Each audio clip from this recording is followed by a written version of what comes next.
하나님, 주님께서 우리들에게 절망과 같은 상황 가운데에서도 말씀하시며 고통의 한복판에서 눈물의 한복판에서 우리들에게 말씀하십니다. 두려워 말고 믿기만 하라. 이 말씀이 오늘 새벽 주님을 사모하여 이 자리에 나온 주의 사랑하는 백성들의 가슴 가운데에 들려지게 하여 주시옵소서. 그러함으로 말미암아 주님을 의지하고 주님을 믿음으로 어떠한 상황 가운데에서도 담대히 승리할 수 있는 영혼이 되게 하여 주시옵소서. 감사합니다. 예수님의 이름으로 기도합니다. 아멘. 네, 오늘 말씀은 너무나도 유명한 말씀이죠. 오늘과 어제의 말씀, 그리고 사실 마가복음은 16장으로 기록된 짧은 성경이기 때문에 마가복음에 기록된 말씀들이 우리들에게 모두가 다 친숙한 말씀이에요. 짧고 유명한 이야기들만 쉽게 얘기하면 담고 있기 때문에. 하지만 오늘 이야기는 그 중에서도 우리들에게 너무 잘 알려진 이야기일 것입니다. 오늘 말씀은 어제의 본문과 사실은 함께 읽어야 할 말씀입니다. 어제의 본문 내용과 오늘의 본문 내용이 이어져 있거든요. 왜냐하면 어제의 본문, 그러니까 오늘 야이로의 딸을 살려주신 이야기 아닙니까? 야이로의 딸을 살려주신 스토리가 쭉 펼쳐지다가 그 가운데에 혈루병 걸린 여인을 고쳐주는 이야기가 담겨져 있어요. 그러니까 혈루병 걸린 여인을 고쳐주는 이야기와 야이로의 딸을 살려주신 이야기는 한 이야기로 마가가 의도적으로 기록한 것입니다. 이야기 가운데 이야기가 삽입되어 있는 형식으로 말이죠. 그런데 누차 얘기 드리지만 어떠한 이야기가 펼쳐져 있을 때 가운데, 그러니까 가운데 어떠한 중심된 이야기가 있으면 그 이야기를 중심으로 앞뒤 이야기를 살펴봐야 합니다. 즉 혈루증에 걸린 여인의 스토리가 야이로의 딸 이야기 가운데 들어가 있다면 혈루증 걸린 여인의 스토리 가운데 중요한 점이 무엇인지 그 중요한 점을 파악하여서 야이로의 딸 이야기를 살펴봐야 하거든요. 어제 본문과 연관지어서 오늘 이야기를 잠깐 설명해 드리도록 하겠습니다. 어제 본문 가운데 주님께서는 거라사의 광인을 만나셔서 그의 정신을 온전케 하신 다음에 다시 배를 타고 돌아오셨습니다. 그리고 돌아오니까 수많은 무리들이 모여서 예수님을 기다리고 있었어요. 그들이 예수님을 기다리고 있는 얼굴 표정은 참 다양했을 터이지만 그래도 대부분의 표정들은 기대하고 설레고 예수님께서 무슨 말씀을 하시고 어떠한 이적을 베푸실까를 소망하는 마음으로, 그리고 그 유명한, 이제 인기가 하늘 높이 올랐거든요. 그 유명한 예수님을 본다는 마음에 설레는 표정들, 얼굴 표정들이 대부분이었을 테지만 그 가운데 유독 불안해하며 초조해하는 한 사람이 있었습니다. 성경은 그를 가리켜 야이로라고 이야기를 합니다. 회당의 장이었던 야이로. 회당 장이라고 하면은 유대인들의 회당, 즉 하나님의 말씀을 듣고 배우는 회당을 관리하는 관리장, 관리소장 이렇게 이야기하시면 될 것 같아요. 예배당을 관리하고 예배의 질서를 잡고 직접 뭐 예배를 집례하지는 않았지만 집례의 순서를 결정하고 예배의 체계를 짜는 사람이 바로 회당장이었습니다. 회당장은 보통 한 회당에 2명 정도 이상씩 있었다고 해요. 하지만 그럼에도 불구하고 비교적 높은 직위였던 것은 분명한 것 같습니다. 근데 그는 지금 상태가 어떠합니까? 매우 마음이 급한 상태였어요. 왜냐하면 내 딸이 죽게 될 상황에 놓여 있었거든요. 그래서 그는 간절히 소망하고 바랬습니다. 예수님이 오셔서 내 딸 위에 손을 얹어 기도만 해주면 내 딸이 나을 것이다 라는 소망과 함께 예수님을 간절히 기도하고 있었는데 마침 예수님이 만나주시고 예수님이 자기 얘기를 들어주시고 자기와 함께 집으로 가겠다고 하시는 거예요. 그러니까 야이로의 발걸음은 지금 매우 급합니다. 급하게 막 발걸음을 걸어가 재촉하고 있는데 갑자기 예수님의 발걸음을 막는 사건이 발생하죠. 예수님의 발걸음을 갑자기 딱 멈추는 사건이 발생합니다. 그 사건이 뭐죠? 12에 걸린 혈루증 걸린 여인이 예수님의 옷에 손을 댄 사건이 갑자기 발생을 합니다. 여러분들 어제의 말씀 묵상해서 알겠지만 이 사건도 우리들에게 너무 유명하지 않습니까? 12에 걸린 12해 동안 혈루증으로 앓고 있던 여인. 혈루증은 유출병인데, 피가 계속 유출되는 유출병인데 수많은 재산들, 그 수많은 세월들을 자신의 병을 고치는데 다 허비하였지만 하나도 차도를 받지 못해서 절망 가운데 있는 그 상태에서 예수님의 옷에 손만 대면 낫겠다는 믿음으로 예수님의 옷에 손을 대기 시작합니다. 그러니까 예수님이 갑자기 발걸음을 멈추고 누가 내 몸에 손을 대었느냐라고 묻기 시작하죠. 이 예수님의 질문을 듣고 제자들은 매우 어처구니 없어 합니다. 왜냐하면 제자들이 여짜오되 무리가 에워싸 믿는 것을 보시며 누가 내게 손을 대었냐 물으시나이까 하되 이렇게 말을 해요. 수많은 사람들이 와서 뒤섞여 있는데 예수님에게 누가 손을 대었다고 물은다는 게 얼마나 말이 안 되는 일입니까? 이렇게 얘기를 하는 거예요. 이 말을 읽는다면 우리는 알 수 있죠. 뭐냐면 예수님의 몸에 손을 대었다는 건 단순히 여자만은 아니었을 것입니다. 오가면서 수많은 사람들이 예수님의 몸과 접촉했을 거예요. 다른 데 성경에서도 말하잖아요. 예수님이 집에 들어갔을 때 너무 많은 사람들이 있어서 운신하기도 힘들었다고.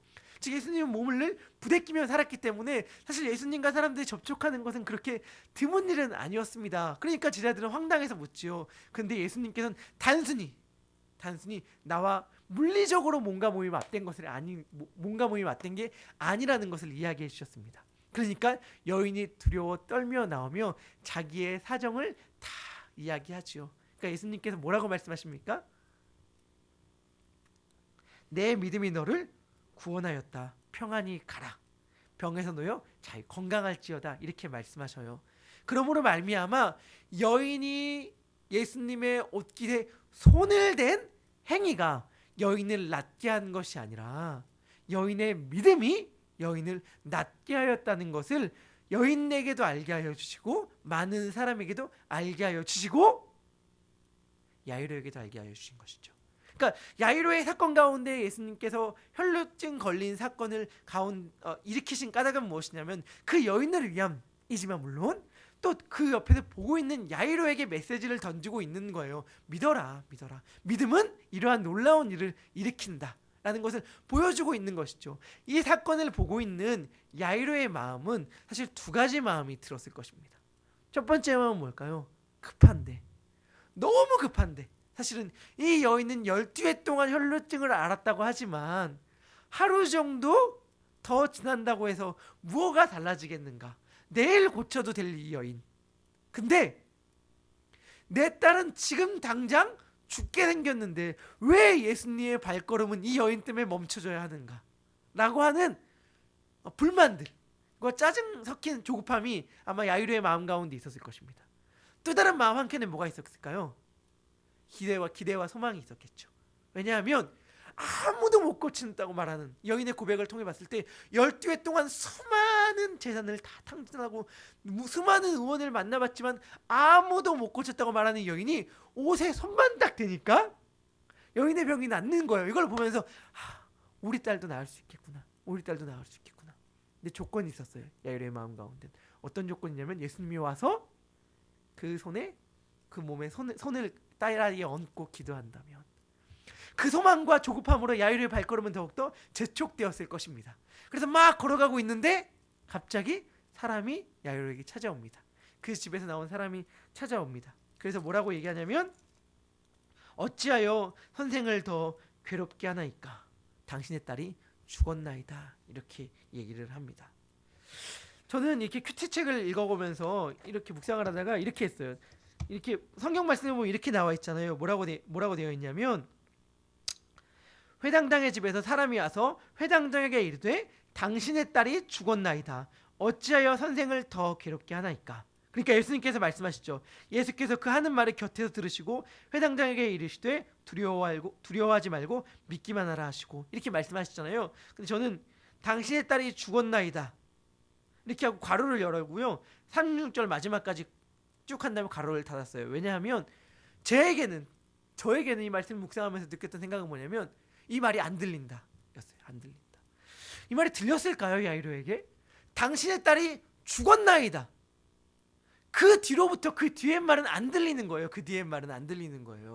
그 뒤에 뭐 선생을 어찌하여도 괴롭게 하나이까? 아니면 예수님께서 두려워하지 말고 믿기만 하라. 이 말이 마치 영화관에서 효과할 때 뭔가 정신이 나거나 멍한 상태일 때 아무 소리도 안 들리는 그럴 때 상황들 있잖아요.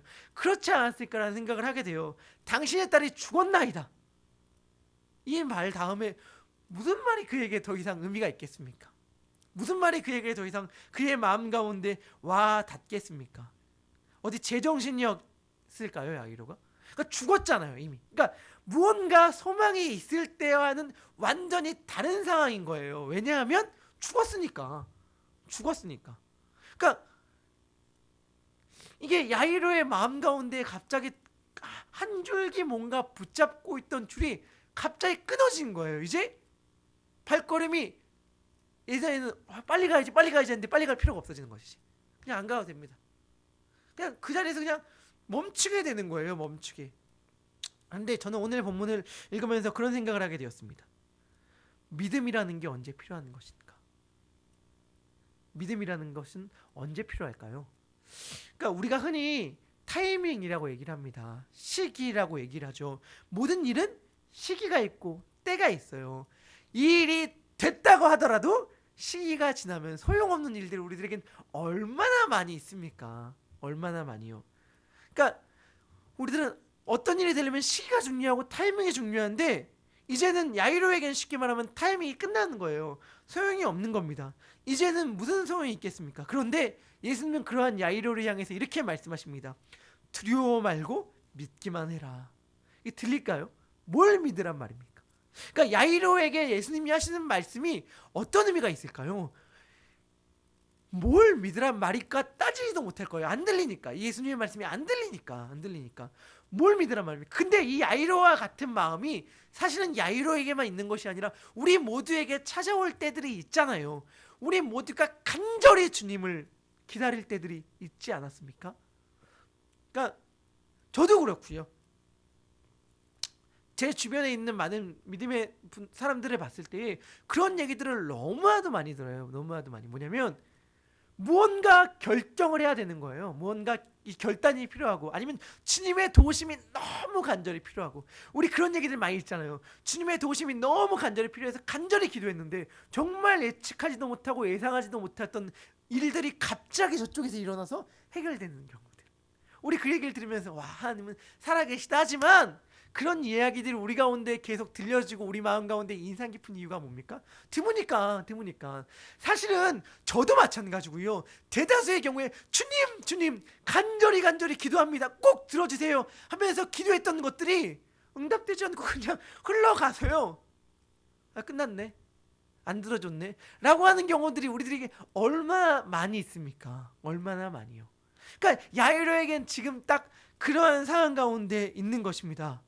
예수님은 그러한 상황 가운데서 믿음을 이야기하셔요. 뭘 믿으라는 겁니까? 우리 딸이 나을 수 있다는 걸 믿으라는 겁니까? 이미 죽었는데. 그러니까 예수님께서 왜 믿음이라는 것을 이야기할까라고 얘기했을 때에 사실은 혈루증 걸린 여인을 고치는 이야기에서도 중요했던 것은 믿음이거든요. 단순히 12해 동안 병을 앓던 사람의 병이 나았다는 게 핵심이 아니라 믿음이 핵심이란 말이에요. 내 믿음이 너를 구원하였다가 핵심이거든요. 근데 그 믿음이라는 게 뭘까요? 예수님은요 단순히 병을 고침으로 말미암아 인기를 얻고 유명세를 얻는 데 목적이 있으시지 않았어요. 그래서 오늘 야이로의 딸을 살리신 다음에도 사람들에게 얘기하죠. 이 일을 결코 알리지 말라라고 하면서 많이 경고하신단 말이에요. 무슨 말이냐면 예수님은 병을 고치는 데 목적이 있지 않고 그로 인하여 인기를 얻는 데 목적이 있지 않습니다. 예수님의 목적은 하나님 나라에 있습니다. 하나님 나라에 초청하고 있고 하나님 나라가 예수 안에서 내 안에서 이루어지고 있다는 것을 예수님은 많은 사람들에게 보여주는 것, 그것이 예수님의 병고침이었거든요. 다시 표현하면 이런 거예요. 믿어라. 뭐가 믿냐? 하나님의 나라가 나를 통해서 이루어져 가고 있다는 것을 믿어라. 이것을 믿지 않는다면 병을 고쳐서 아무런 소용이 없는 거예요. 병을 고치면 뭐합니까? 다시 살아나면 뭐합니까? 죽을 텐데요. 결국엔 12에 걸린 아이가 다시 살아난다 하더라도 이 여인 결국엔 죽게 될 것입니다. 12해 동안 혈루증을 걸린 여인이 병에서 회복된다 하더라도요 결국엔 시간이 지나면 다시 병만은 그녀에게 찾아올 것이고 결국엔 사망이라는 것이 그녀에게 덮치고 말 거예요. 이런다면 믿음이라는 것이 무슨 의미가 있습니까? 믿음이라는 것이 무슨 의미가 있고 병고침이라는 것이 무슨 의미가 있습니까? 만약에 예수님의 행위 자체가 병고침에만 있다면 의미가 없는 거예요. 그런데 예수님은 하나님 나라에 대해 지금 이야기하고 있는 것이거든요. 나를 통해서 하나님 나라가 이루어져 가고 있다는 것을 믿어라. 그러면서 하나님 나라의 성격에 대해 말씀하심으로 말미암아 이 병고침과 죽은 자가 살리심을 받는 역사가 일어나는 것입니다. 예수님은 베드로와 야고보와 요한을 따로 부르십니다.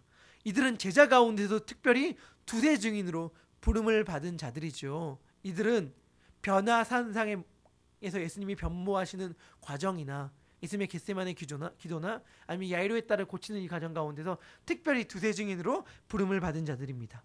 그들과 함께 회당장의 집에 들어갑니다. 회당장의 집에 들어가니까 사람들이 울면서 심히 통곡을 하고 있어요. 이것은 당시의 유대 문화의 장례 관행입니다. 즉 유대 문화는 이러한 장례 관행이 있기 때문에 울 사람이 없으면 돈 주고서라도 사람을 고용해서 최소 2명 이상 이렇게 소리 내면서 시끄럽게 하는 자들을 두었다고 해요. 장례식이 조용하거나 고요하게 진행되지 않게끔 하기 위하여. 즉 완벽한 죽음이에요. 완벽한 죽음.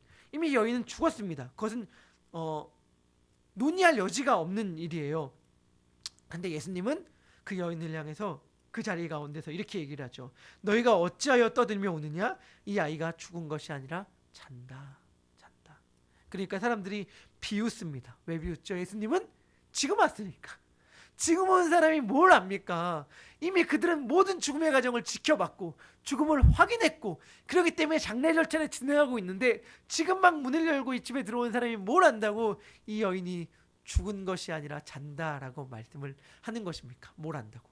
그들은 아마 예수님을 향하여 속으로 생각했을 겁니다. 아무것도 모르면서 이 자가 무슨 말 하는가. 그런데 정작 이들이야말로 예수님이 누군지 몰랐던 것이죠. 예수님은 누구십니까? 생명의 주인 아니셨습니까? 예수님은 방에 들어가서 소녀의 손을 잡고 말씀하십니다. 내가 내게 말하노니 소녀야 일어나라. 그러자 소녀가 일어납니다. 그리고 많은 사람들이 그로 인하여 너무 놀라게 되고 예수님은 소녀에게 먹을 것을 주라라고 말씀하시죠. 우리들에게 너무 친숙한 이 이야기를 통하여 전 2가지 생각을 해보았어요. 첫째는 뭐냐면 아까 얘기했듯이 믿음은 언제 요청되는가? 믿음은 우리들에게 어떠한 소망과 희망이 남겨져 있지 않은 그 상황 가운데 우리들에게 요청된다. 왜냐하면 우리들의 어떠한 욕망이나 욕구가 실현되는 것이 목적이 아니라 하나님 나라가 예수 그리스도 안에서 이루어지며 그 가운데 우리를 초청하는 것에 응답하는 것이 믿음이기 때문에 어떠한 상황이 우리들에게 펼쳐진다 하더라도 어떠한 절망적 상황이 우리 가운데 펼쳐진다 하더라도 나는 하나님 나라의 소망을 두고 있는 자입니다라는 믿음을 가지고 현실에 응답하는 것, 그 삶이 우리들에게 요청되는 것이구나 라는 걸 생각해 보았고, 다른 2번째는 예수님이 너무 좋다라는 것이었어요.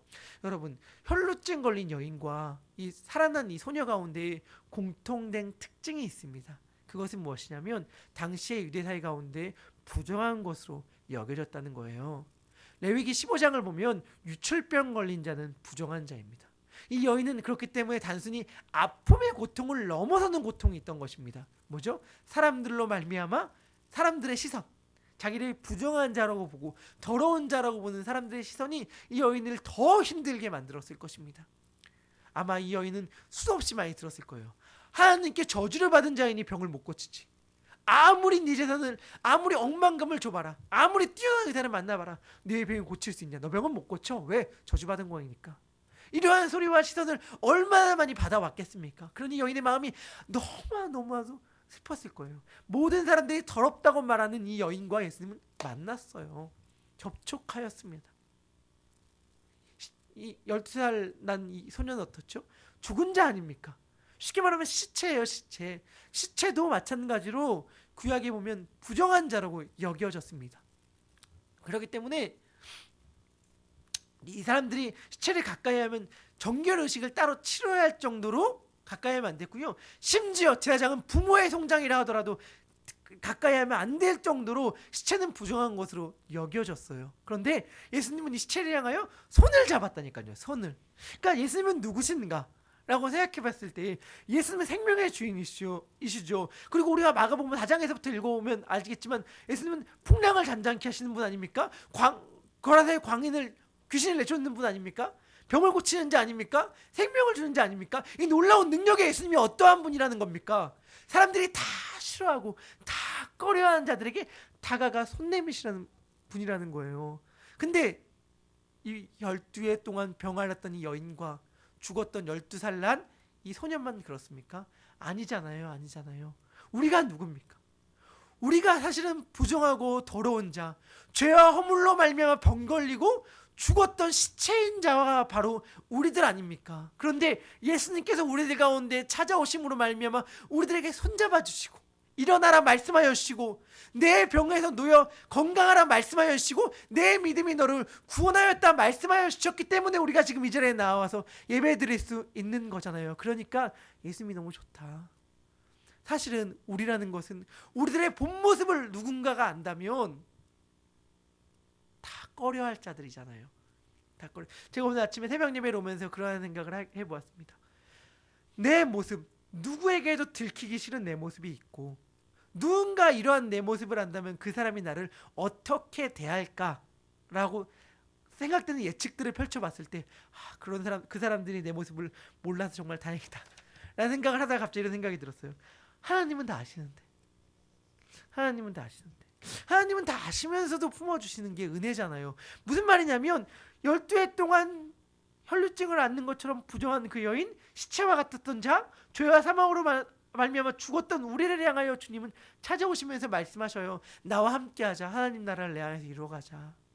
바라기는 이러한 놀라운 예수님의 사랑과 요청에 응답함으로 말미암아 예수님을 믿어 어떠한 상황과 형편 가운데서도 예수님 가운데서 하나님의 나라가 펼쳐지는구나. 그 하나님 나라에 나도 동참하게 소망합니다. 하나님께 응답하는 우리 모두가 되게 소망합니다. 기도하겠습니다.